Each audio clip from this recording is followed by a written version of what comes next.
Bem, a nossa unidade temática agora é grandezas e medidas.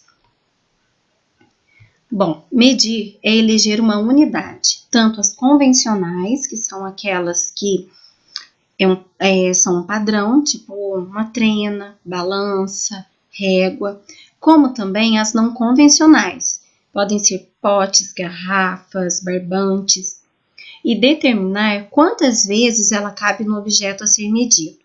O professor em sala de aula deve estimular a turma a refletir sobre os diferentes resultados obtidos em atividades com medições e a necessidade de uma padronização.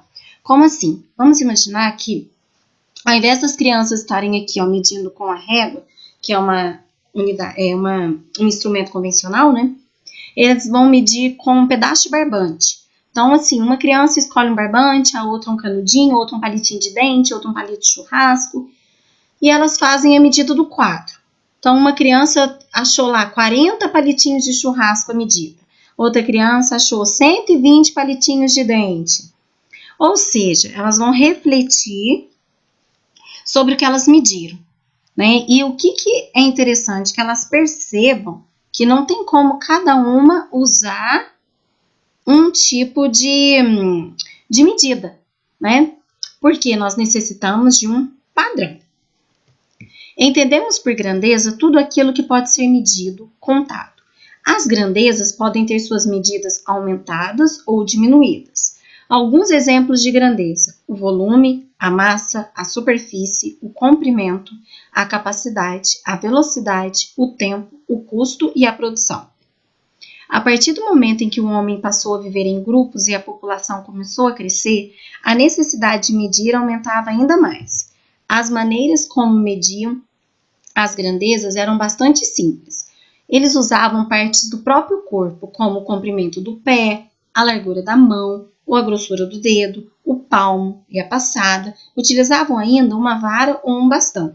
Então, os homens primitivos, quando eles tinham a necessidade de medir, eles iam usando as próprias partes do corpo.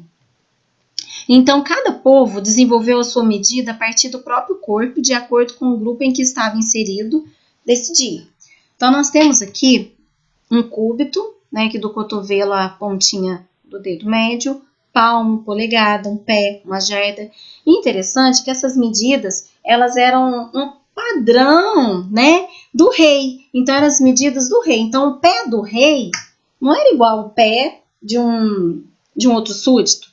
Então, era uma medida do rei. Então, eles mediam o corpo do rei e aquela ali, naquela sociedade, era a medida padrão deles. Era preciso criar um sistema de equivalência entre o produto e um padrão previamente determinado que fosse aceito por todos os membros do grupo. As unidades primitivas tomaram como referência o corpo humano, que é o que nós já estamos vendo. Palmos, braços e pés ajudavam a dimensionar comprimento e área. Depois vieram as balanças, as réguas, as ânforas. Ânfora é um vaso que eles usavam para medir volume. E outras tantas medidas até a criação, em 1960, do Sistema Internacional de Unidades, que estabelece grandezas universais para serem empregadas mundialmente, que foi onde padronizaram todas as medidas. Alguns instrumentos de medidas convencionais. Então, nós temos balança, fita métrica, termômetro, relógio. E os não convencionais, garrafas, barbantes, conchas, palitos de dentes, potes, cordas, colher, folhas. Como vimos, os objetos do slide anterior têm diferentes atributos, que são as qualidades. Alguns desses atributos são comuns entre eles, por isso podem ser usados como instrumentos de determinada medida.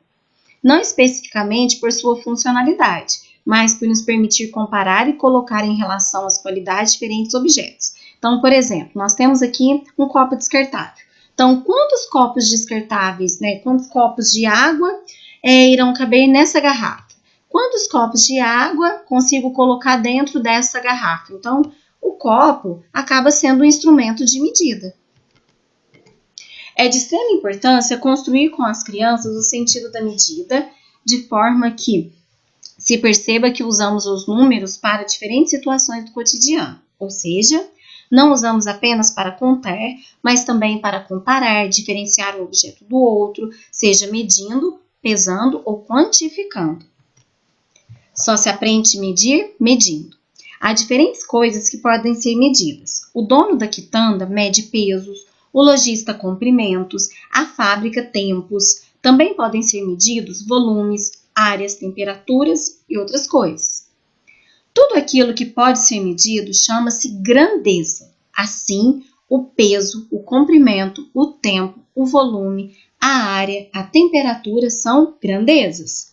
Ao contrário, visto que não podem ser medidas, não são grandezas, a verdade ou a alegria. Então, dei aí um exemplo, né, do que não é considerado uma grandeza. E interessante que aqui nós já temos vários conceitos para vocês colocarem no dicionário. Os comprimentos, massas, capacidades, entre outras grandezas, são experimentadas desde muito cedo pelas crianças pequenas, sendo anunciadas a partir das características dos objetos, comparando-os, onde certamente se expressarão por mais maior de grande, mais menor. Então, as crianças pequenas, elas já têm elas já experimentam, né, essas comparação de grandezas, só que elas se expressam assim, de acordo com o que elas estão vendo. Se é mais pesado ou não, se é mais maior, mais menor, né, mais grande.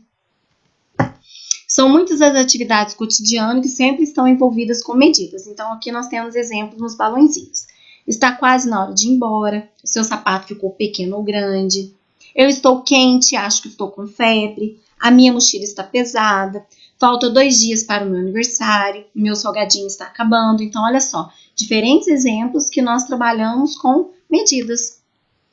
E nós vamos parar aqui em algumas questões para a parte 2, ok?